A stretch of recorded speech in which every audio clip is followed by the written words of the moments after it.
Hello, and welcome back to another video.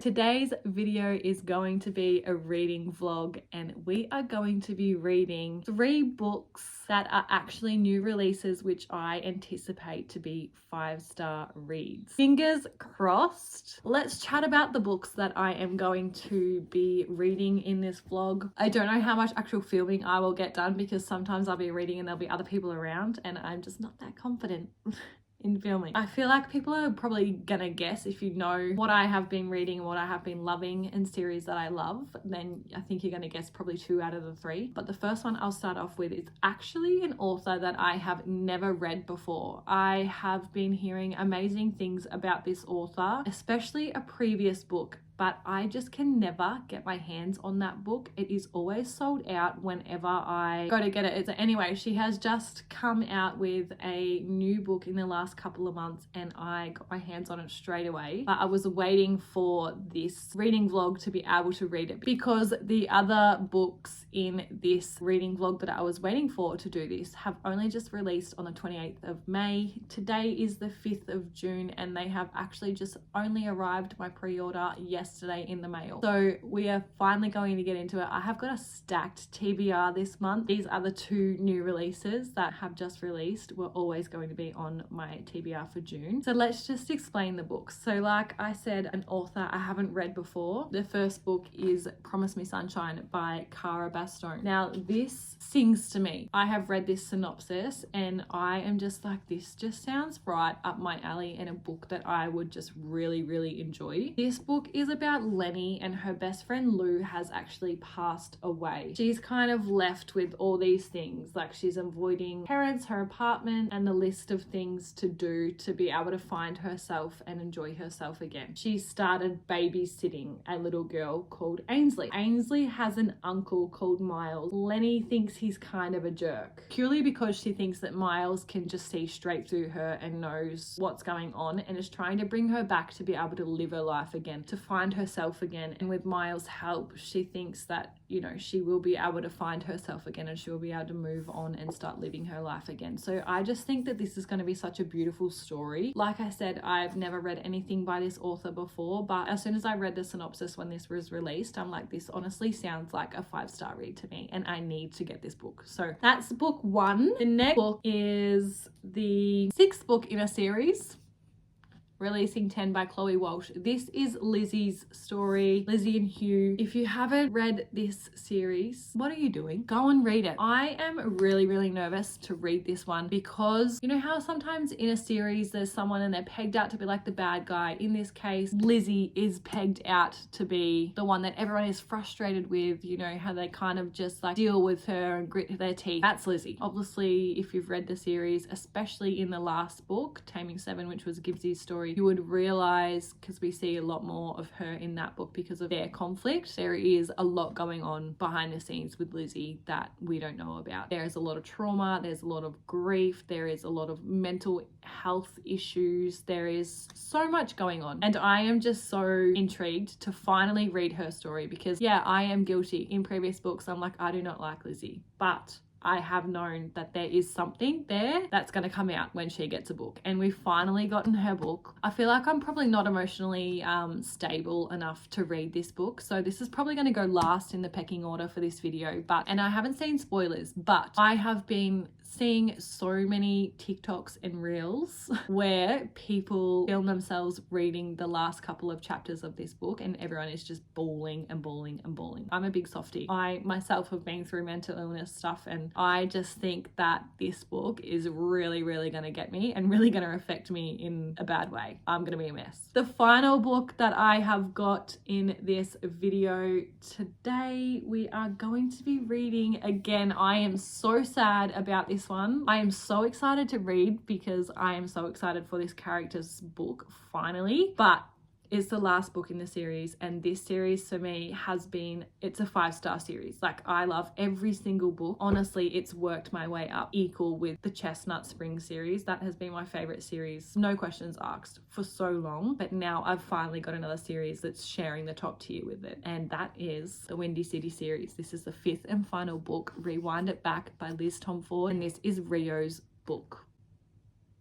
I love Rio. He's kind of just got like a cameo in all the other books, and he's just like the pop-up guy, the extra, the ring-in that kind of just places himself into each kind of setting, and he's just like the life of the party. He's like the running joke that he will always be the only single one left in their friendship group, and everyone's going to be moving on with their lives and getting married and having babies, and he's just going to be miserable and alone forever. And I am just like, he takes the piss out of himself so much, and I just know that there is so much under the surface, and I have been waiting and waiting and waiting for this book, and I am so excited that we get to close off this series with his book and he finally gets his shining moment. Really want to read this, but at the same time I really don't, because I don't want this world to be over, and I'm not ready to say goodbye. And reading it for the first time will honestly feel like saying goodbye. I mean, like, I can always reread the series if I want to, and I probably will, because I am so invested in these characters. The found family in this book, it is just everything.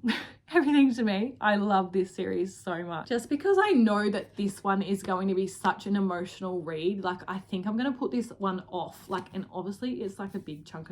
The writing in this book is so tiny. But yeah, this is probably going to be last. I don't know. I think just because this is going to be a book about loss and finding yourself and that sort of stuff again, I don't want to read two really emotional books straight after one another. So I think I'm actually going to start with this one. We'll start this one today, and then we'll do Rewind It Back second, and then we'll do Releasing Bed.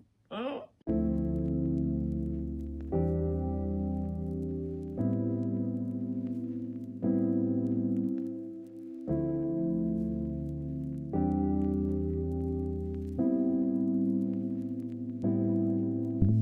I'm looking very disheveled, but I wanted to give a quick Promise Me Sunshine update. Never mind the kids in the background. I started this on Thursday night. I finished my previous book, which was Crimson River by Devney Perry, the 5th book in the Eden series. And then I had to go and get kids from daycare, do tea, bath, bed, etc. It wasn't until after I finally got the kids to sleep, it was like 9:30 or something, I decided to pick this up, and I was wrecked. I lasted 18 pages and my eyes were failing me. Today's Saturday. Yesterday I read just under 100 pages, 98 pages. I'm just starting to see the dynamic. We have had a bit of a change of location because my kids are just nuts and screaming. Left them inside with their dad for a second while I come and give an update. Like I said, I have never read a Cara Bastone book before, and I love her writing. I feel like this book already is going to break my heart. I'm really loving the dynamic at the moment between Lenny and Miles. Miles has given out this bargain to Lenny that he is going to help her through her grief, and Lenny and Lou, which is her friend that passed away, actually had this live again list that they wanted to do and tick off. Miles finds out about it and is like, let me help you tick things off this list and let me help you work through your grief. And in return, she is going to help Miles become more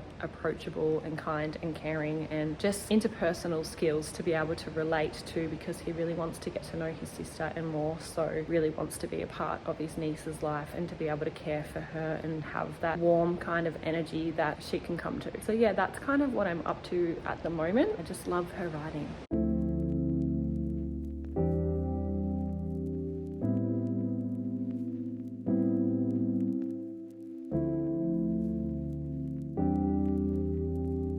So last night I was so determined to finish my book. I actually stayed up until 1 a.m. and I finished Promise Me Sunshine, because I honestly feel like I could have binged that whole book so fast. It has just been crazy with the kids. We have just had terrible weather. It's been raining for the past 2 days, so we've just kind of been stuck inside and ventured out and did a day trip over to get stuff for my youngest's first birthday, which is in just over a week. I am really annoyed that my audiobooks aren't working at the moment. I don't know what's going on. I need to look into it. I honestly could have finished this book so much quicker if I had that ability to also listen. I just didn't get a chance over these past couple of days to be able to actually fully like sit down and read. I was doing it when all the kids were asleep and staying up to ridiculous hours. I absolutely loved Cara's writing. I was hooked from like the first chapter. I was like, oh my god, I love her writing so much. And I just found that it was such an interesting way that it incorporated finding yourself again after grief, finding yourself and reeling yourself back in, working through the grief. Yeah, I just really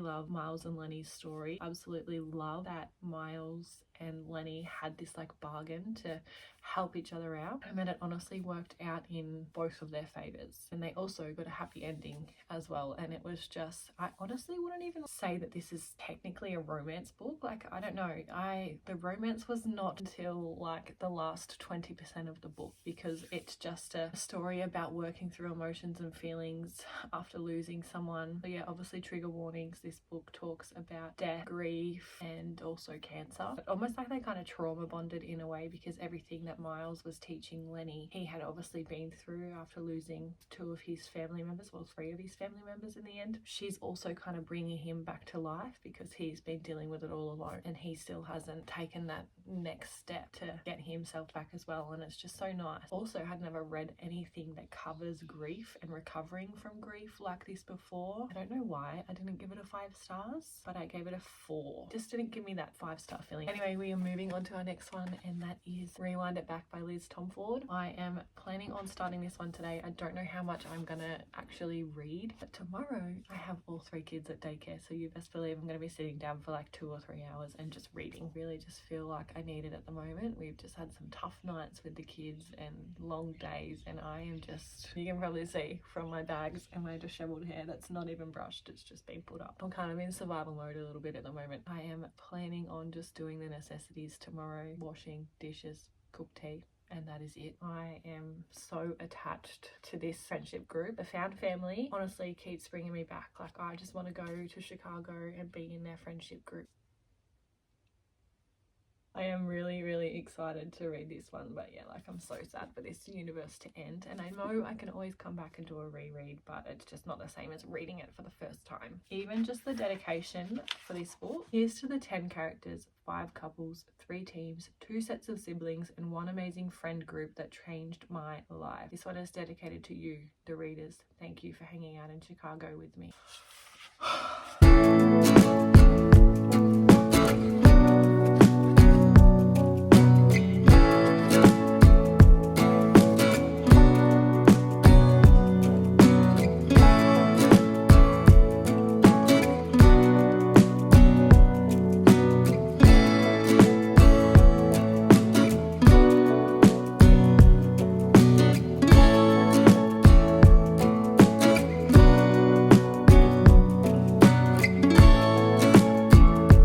To give an update on Rewind It Back. So I have read 117 pages today. I have like mixed emotions. I am not a dual timeline fan, and that's what this book is doing. We get a couple of chapters from the current date, then we go back to when these 29 and 27 year olds are 11 and 13. Like, I'm just not, I don't love it, and I know that they're trying to show that their childhood friends turns lovers. I think it is going to be vital though in understanding what has actually happened between Rio and Hallie, because there is a lot of confusing feelings, I guess, for them. They're trying to work together on this project of doing Rio's house up, as Hallie is an interior designer. The past just kind of keeps bringing itself up, and they're getting all these conflicting emotions. They don't want to be around each other, they don't know how to act, because their relationship before was so playful and joyous. Jumping straight back into that, then they're like, oh, hang on, we're not supposed to be doing this, let's keep it professional. And then Rio comes back with trying to like push her away type thing, because don't know what's happened yet. Like I said, I'm only 117 pages in, but there has definitely been something that has left them both hurt. I feel like it's going to be something that's definitely misunderstood. But anyway, I love Liz Tomford's writing. It is so easy to read. Like, I just sat here and read nearly 120 pages, and it feels like no time has passed at all. And now it's 11:30, so I am going to go to the supermarket and get some meat for tea, then go get some petrol and head home, and probably have some lunch and then cook tea and then read some more.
vibes and I kind of look like a little bit of an egg, but that's okay.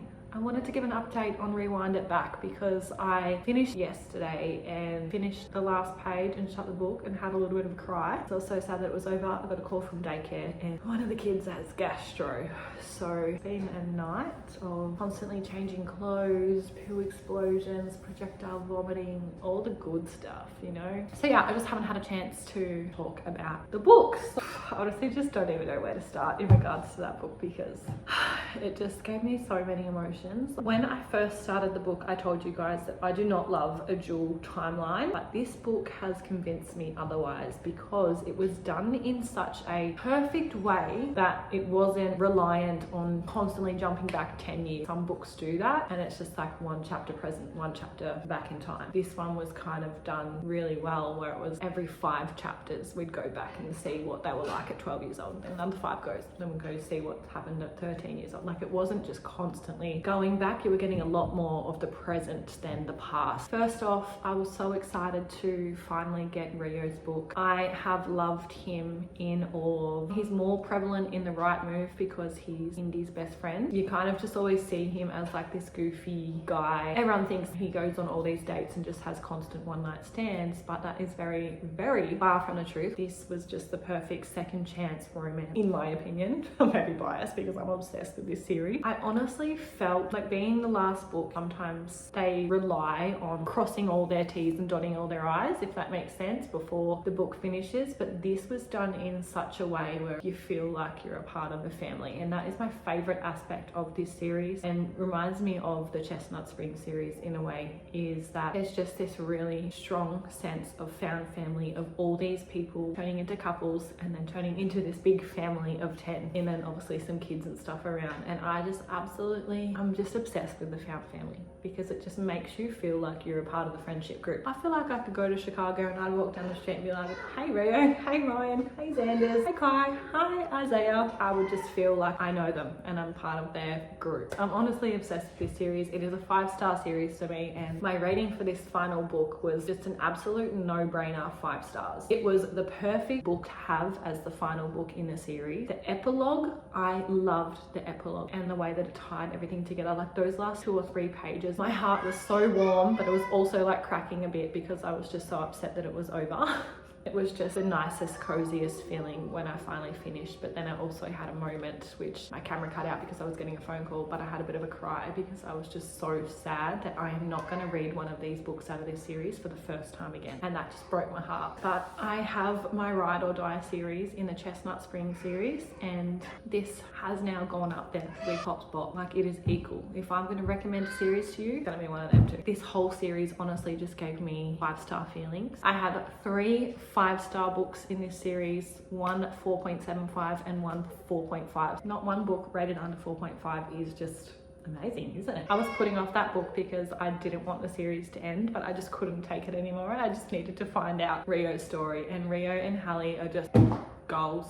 Honestly, perfect for each other. I was going to jump straight into releasing 10, but I am just not there. I'm scared because I know I am going to bawl my eyes out. Something's going on with my audiobook app. I don't know what's going on, but it's telling me that the audiobook for releasing 10 doesn't come out for another 11 days from today, and I just don't think I can physically read that whole book. She's thick. I think it's just under 800 pages, and the writing is tiny. My other books aren't like that. I'm a bit overwhelmed as I know it's just going to be such a big, long, emotional journey. So I honestly think I'm just going to break it up, and I might wait to start that one until the audiobooks come out so that I can just tandem read and listen to it. And I'm just going to read a couple of other little books that I have got going at the moment. I actually did start, only read like 20 pages last night because I was just wrecked. King of Pride by Anna Huang, the second book in the Kings of Sin series. So I'm gonna read that one, and then I've got Spiral by Bel Cabra, Crimson Moth by Kristen Cicerelli, Great Big Beautiful Life by Emily Henry to kind of choose from and fill in the gaps between now and when the audiobook comes out for releasing 10. I'm sure it's already out. Like I just don't know what's going on with my app. It's just telling me I can't access it for another 11 days. I'm not sure. Anyway, when you see me next, we will be starting releasing 10 and going on an emotional roller coaster together. So it's a little bit later in the month now, and I think you know what that means. It's time to start releasing 10 by Chloe Walk. I actually did start this morning. I've got one of my kids home from daycare today, and she had a little nap, so I was running around, and then I was like, you know what, I'm just going to sit down and have a quick little read while I can. And I read 20 pages, and honestly I just know that this book is just going to break my heart so much. Even just reading those first 20 pages, like, my opinion on Lizzie has just changed and flipped already. How many pages actually is this book? I know it's over 730. When I am not reading this physically in my hands, I will be listening to it in my ears. It is, like I said, the 25th of June. I would love to get this book finished in the next 2 or 3 days, and I am really going to dial in.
This is done. I finished this book 2 days ago now, and I am still processing. This just ripped my heart out. I felt so sad for Lizzie. Like I've said before, in the previous books, she kind of made to be like, oh my god, she's so annoying. Like, why doesn't she just stop? And then reading this book, I'm like, oh my god, I feel absolutely terrible for ever thinking that about her character. It just broke my heart because this little girl is literally fighting demons alone. Her parents neglect her. Yes, her mum stands up for her, but her mum is also sick and fighting all of her own battles constantly, but her dad just rejects her from the get-go. Sister hates her. The only person that she has a connection with and someone that actually genuinely cares about her and knows what's going on is Hugh. That is a lot for a very young boy to take on. because it would be all new to him. It's something that he hasn't been exposed to before. I feel like all of us live quite sheltered lives and our eyes aren't really open to quite a lot of these things. Personally, me as well. All these books have their own heaviness, issues and that sort of stuff. First off, if you're under 18, do not read this. I don't want to see anyone under 18. Like, these books are definitely mature audiences. That's all I have to say. Yeah, very mature, very heavy, very graphic scenes, and honestly it just broke my heart as a parent. I have